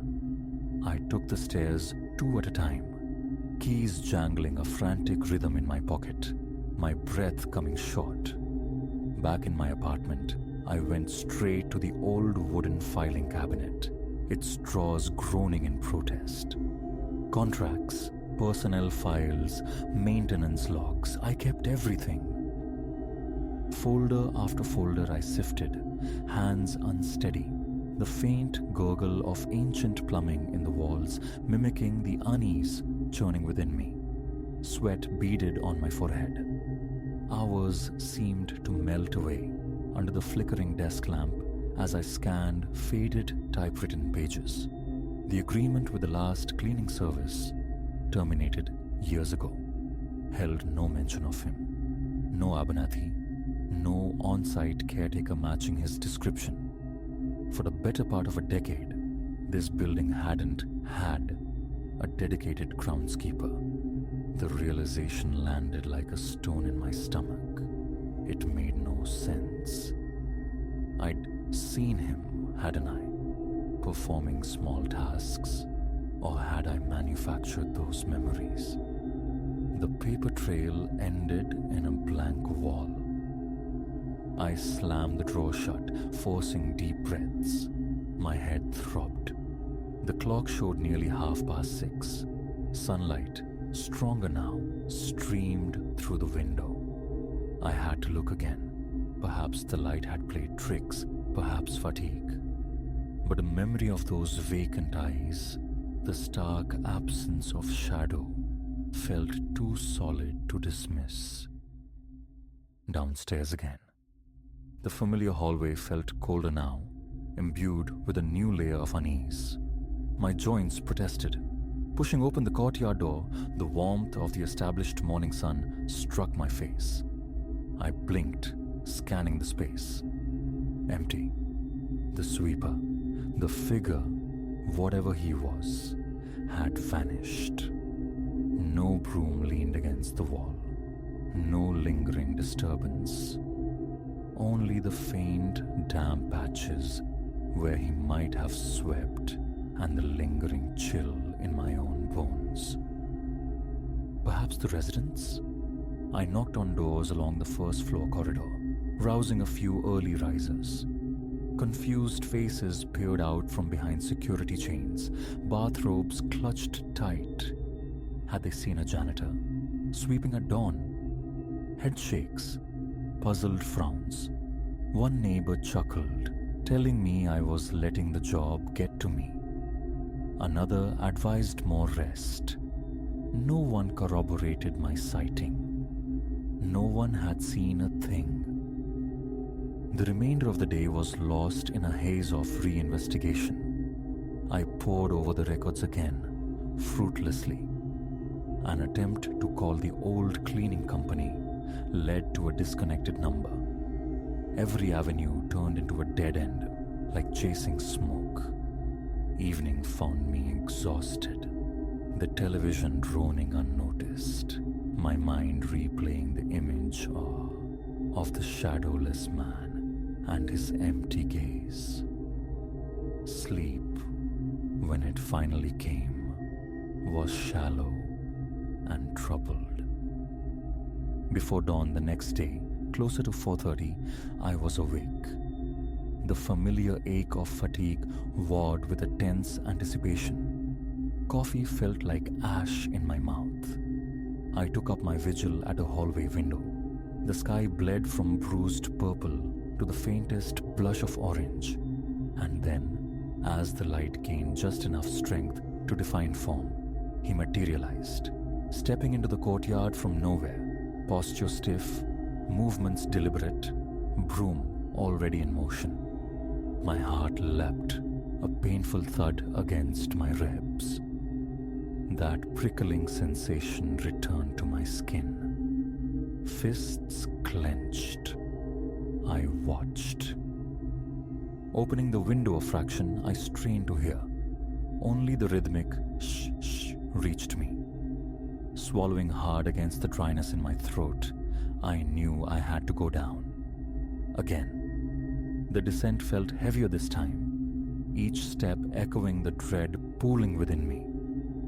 Past the sputtering light, through the familiar miasma of dampness. He was in the far corner when I emerged, disturbing drifts of dead leaves near the base of the oldest tree. The rising sun threw everything into sharp relief. Everything except him. My skin felt clammy. Abernathy. My voice cracked slightly. He stopped, turned his head. The same lifeless, clouded eyes found mine. A gust of frigid air swirled around me, rattling the branches overhead. I shuddered, forcing myself forward, ignoring the visceral urge to flee. He offered no response. Closer now, I could see the texture of his skin, pale, almost translucent, etched with fine lines that might have been age or something else entirely. "Are you with the service?" I pressed, hating the tremor in my voice. "We don't have an assigned caretaker." "Who sent you?" Silence. He turned away, resuming his sweeping. The repetitive sound grated, amplifying the fear coiling beneath my frustration. I wanted to scream, to demand, yet felt paralyzed by an encroaching cold. Driven by a desperate need for tangible proof, I reached out, intending to touch his shoulder, to feel the fabric of his uniform. My fingers hovered inches away when another blast of cold air struck, stronger this time, whipping leaves into a frenzy around my feet. The trees groaned. Stop. The warning resonated not in sound, but in the marrow of my bones. My hand recoiled as if burned, fingertips tingling sharply. He swept on, oblivious, locked in his silent ritual. I backed away, the knot in my throat choking off further words. My mind raced, a frantic scramble for explanation that yielded nothing. I retreated into the relative warmth of the building, the heavy door closing with a dull thud. Leaning against the cool metal, I gasped for air, trying to steady the frantic rhythm of my heart. Sweat cooled unpleasantly on my skin. I needed older knowledge, deeper records. The basement archives, a locked room smelling intensely of dust, decay, and forgotten paper. The single bare bulb flickered reluctantly to life, illuminating rows of metal shelves laden with sagging cardboard boxes. Hours blurred as I sifted through ledgers yellowed with age, maintenance logs brittle to the touch, searching for any mention of a long-term caretaker, a groundskeeper, anyone fitting his description from decades past. Plumbing repairs, electrical faults, notes about transient staff. Nothing matched. Defeated, I sank onto a cold metal stool, rubbing my temples against the oppressive silence and the flickering light. One last check of the courtyard before surrendering to exhaustion. Ascending from the stale basement air, I pushed open the door. Full daylight now. Bird song. The distant hum of traffic. Utterly normal. Except the broom. It leaned against the far wall, exactly where I'd last seen him. Hesitantly I approached, touching the wooden handle. It felt smooth, strangely cold. An ordinary broom, yet aged, the bristles stiff and worn. No brand, no markings. Holding it sent a shiver through me. I carefully replaced it against the wall and retreated. The days that followed fell into a disturbing pattern. Each dawn, he appeared. Each dawn, he swept without shadow. Each dawn, he ignored my attempts at contact, his presence heralded by that unnatural chill. Sleep became a luxury I could rarely afford, my nerves perpetually frayed. Conversations with older tenants yielded only fragmented memories of caretakers long past, none matching the figure. Most dismissed my concerns with sympathetic platitudes about stress. Each encounter left me more shaken, my heart pounding, hands slick with sweat, the cold settling deeper into my bones. The approach of morning became a source of profound dread. This old building, with its creaking floors and drafty corridors, felt less like a workplace and more like a cage. I began locking my apartment door obsessively, a futile gesture against something that defied locks. On the 8th morning of this ritual, I woke before the alarm, a familiar knot of anxiety tightening my chest. Weariness was a physical weight, but my mind refused rest. To the window, there he was, sweeping. The dim pre-dawn light painted the scene in shades of grey. I watched, bracing myself, dry throat, damp brow. The compulsion to understand, to confront, warred with the instinct to hide. Down the stairs, slow, deliberate steps. The door groaned its familiar complaint. He was near the center of the courtyard this time. "Abernathy," I called out, my voice barely a whisper. He turned. That empty gaze. The cold air wrapped around me like grave clothes. My teeth began to chatter. Nausea churned low in my belly. "I know you're not on any records." I forced the words out, trembling. "Who are you? Why are you here?" Only the relentless shh, shh of the broom answered. I stood rooted, staring, muscles rigid, breath coming in shallow gasps. My vision tunneled momentarily. The wind gusted again, swirling dust and leaves. I pressed back against the rough brick wall, fighting faintness. After a long moment, managing to regulate my breathing, I turned and fled back inside. The tension remained, a hard knot between my shoulder blades, but the oppressive cold lessened. Through the door, I could still hear the faint, persistent scraping. I reached my apartment in a daze, leaning heavily against the closed door, heart still hammering. Logic offers no sanctuary. Stress, hallucination, a trick of the light, but the cold is real. The sound is real. The broom casts a shadow. He does not. And those eyes see through me. So this is where things stand. Each dawn brings the same silent performance.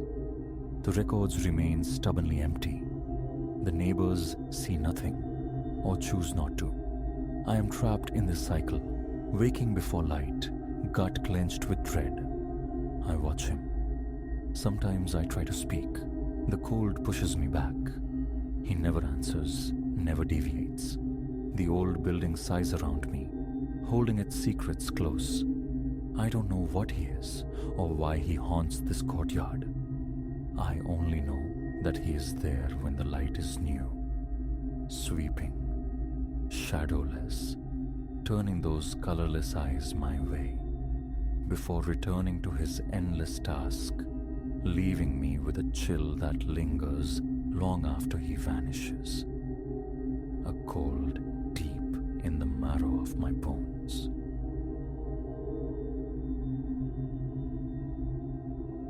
Through the quiet architecture of my home, a melody sifted, ethereal and chilling, a phantom resonance that feathered ice along my nerves. Owning a grand piano, a relic whispering of bygone eras, had been a persistent dream. Yet, listening now to notes spun from silence, I understood I'd welcomed something far more intricate, more malevolent than mere aged wood and wire. I am Ilara, 34 years measured in metronome clicks, a teacher of music in the neon-drenched heart of Las Vegas. My soul resonates with the echoes of classical masters, the tactile history of antique instruments. Thus, an advertisement promising a resplendent 19th century grand piano tucked away in a local purveyor of forgotten things was an irresistible summons. The emporium itself was a labyrinth of shadows and dust motes dancing in stray sunbeams, choked with the ghosts of furniture past. There, shrouded beneath a time-stained canvas in a dim recess, it waited. Instantaneous devotion, the deep gleam of mahogany, carvings like frozen lace, ivory keys mellowed to the color of old parchment. The proprietor, a Mr. Finchley whose hands fluttered like trapped birds, seemed almost desperate to part with it. A magnificent instrument, he offered, his gaze skittering away from the piano, though it comes with a certain provenance. The last owner? Let's just say singular. My enchantment, however, was a deafening chord drowning out his hesitant counterpoint. A price was struck.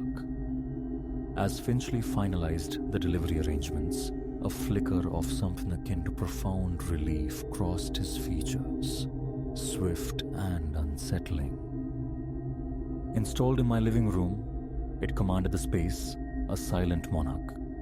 That inaugural evening, my fingers met the keys, a communion.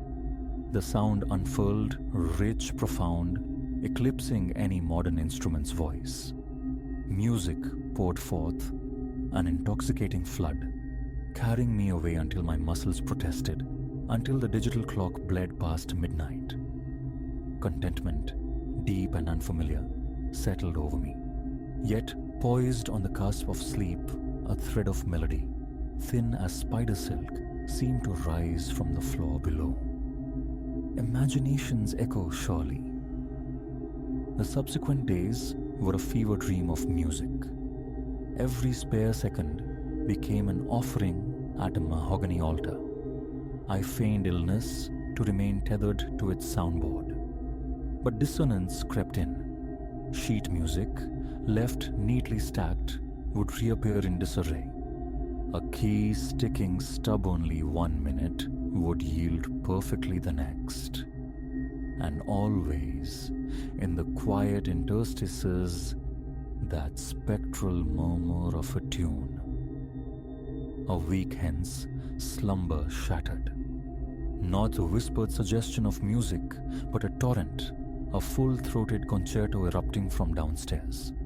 Heart hammering a frantic rhythm against my ribs, I descended the stairs on hushed feet.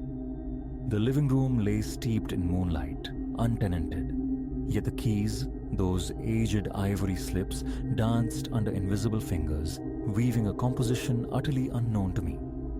I stood transfixed, caught between disbelief and primal fear, until the final, resonant chord dissolved into silence. Then, a voice, cultured, smooth as velvet, tinged with an accent that defied geography, breathed into the stillness. "Ah, you've arrived, my dear. I began to wonder if you'd join my performance." I spun, searching the shadows. Nothing. Only the piano, gleaming innocently under the lunar glow. Who's there?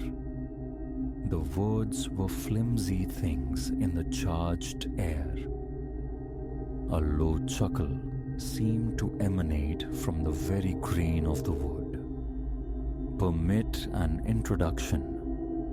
Casimir Thorne, formerly intimately acquainted with this fine instrument." My thoughts fractured, scattering like dropped glass. Phantoms? Hallucinations? A descent into madness? Oh, rest assured, your sanity remains quite intact. Casimir's voice purred, unnervingly perceptive. Though the circumstances, I concede, possess a certain novelty. As the first pale fingers of dawn probed the eastern sky, Casimir spun his tale. A virtuoso pianist from the twilight of the 1800s, his talent a blazing star, eclipsed only by his ferocious ambition. Consumed by a yearning for fame, for a mastery that defied mortal limits, he had struck a pact, a covenant with something shadowed and hungry. Unparalleled genius was granted, but the prize was his essence, inextricably woven into the piano's soul. It was incandescent for a time. The voice sighed, heavy with nostalgia and regret. But eternity is a vast, echoing chamber when confined to wood and wire. I absorbed his narrative, suspended between terror and a strange fascination. One part of my mind screamed denial, yet a deeper intuition resonated with the truth, sensing his oppressive presence coalescing around the piano. "And now," I whispered when silence fell, Now, my dear Ilara, the voice declared, almost triumphant, we shall create symphonies. And so began our unholy collaboration. Through the ensuing weeks, Casimir became my spectral maestro, unveiling musical secrets I'd never conceived. My technique sharpened, my expression deepened, compositions flowed from my fingers, imbued with a power that felt borrowed, alien. Yet, this tutelage bore poisoned fruit. Casimir was insatiable. He demanded hours chained to the bench, his unseen presence crackling with impatience, then fury if I dared step away. My teaching faltered, friendships frayed, the simple rituals of self-preservation dissolved. Bruised shadows bloomed beneath my eyes. My fingertips were perpetually raw from the relentless practice. In the rare moments I wrested myself free, the house itself seemed to turn against me. Objects skittered across surfaces. Doors slammed shut with violent finality. One morning, I awoke entangled in shredded bed linens, the fabric ripped as if by enraged claws. Help felt impossible. Who would lend credence to such a tale? Attempts to banish the instrument were thwarted by uncanny misfortune, movers inexplicably cancelling, transport failing, sudden, paralyzing inertia pinning me indoors on removal day. The breaking point arrived on a night lashed by thunderstorms. I'd been playing for an eternity, fingers slick with blood, Casimir's disembodied voice relentlessly urging me onward. A surge of desperate rebellion rose within me. I slammed the heavy lid down, a sharp crack echoing the thunder outside. Enough! I screamed into the oppressive air. A profound silence descended, thick and waiting. Then slowly, inexorably, the mahogany lid began to lift, propelled by unseen force. Casimir's voice, stripped of its earlier charm, dripped with glacial fury. You ungrateful wretch, have you any concept of the gift I bestowed? Perhaps a more receptive vessel is required. The piano erupted into autonomous sound, a cacophony, jagged and dissonant, vibrating painfully in my bones. An unnatural chill pervaded the room, my breath pluming white. Shadows writhed in the periphery, coalescing into monstrous suggestions. Panic seized me. I bolted, bursting from the house into the deluge. The hellish music pursued, swelling in volume even as the distance grew, a relentless sonic tether. I ran until my lungs burned, until collapse threatened, finding myself drenched and gasping before the solid, ancient doors of a church. I hammered on the oak. A venerable priest, Father Michael, opened the door, his gaze taking in my drenched, frantic state with quiet concern. "Please," I choked out, "help me. There's something inside my piano." To my immense relief, no dismissal followed. He listened, his expression solemn as my fragmented story tumbled out. "Such afflictions are not unknown," he murmured, nodding slowly. "Dark compacts, souls tethered to inanimate things. Come, there is work to be done." What ensued felt torn from some fevered dream or ancient text. Father Michael assembled his spiritual armamentarium, holy water gleaming in a vial, blessed tapers, venerable books bound in worn leather. We returned to my violated home. The piano still raged, spewing its demonic symphony into the storm-charged air. The rite, an exorcism, though the word felt inadequate, was harrowing, Father Michael's voice resonated with the Latin incantations while I clung to recited prayers, my own voice trembling. The piano bucked and shuddered like a living beast, keys hammering discordantly. At one terrifying apex, it levitated inches from the floorboards, hovering with palpable menace. Casimir's voice tore through the ritual, veering wildly between venomous threats and desperate pleas, promising boundless fame, riches, musical godhood. Yet we held fast, anchoring ourselves in prayer, even as unseen forces hurled objects across the room. Just as hope began to fray, as it seemed Casimir and the entity fueling him would prevail, a coruscating flash erupted, blindingly intense. The piano slammed back to the floor with a final, shuddering impact. Silence rushed in, profound and absolute. Cautiously, Father Michael and I approached the instrument. It seemed diminished, older, its polished surfaces somehow dulled. When I tentatively depressed a key, the resulting sound was dead, utterly devoid of resonance. "The bond is broken," Father Michael stated, his hand a steady weight on my shoulder. "The spirit is unbound." In the ensuing quiet days, I wrestled with the echoes of the ordeal. Father Michael guided me towards others who had navigated the shadowed fringes of reality, a small fellowship of survivors. Slowly, the fractured pieces of my life began to mend. The piano remains, a silent, hulking piece of furniture, stripped of its spectral tenant, merely an object of wood and wire once more.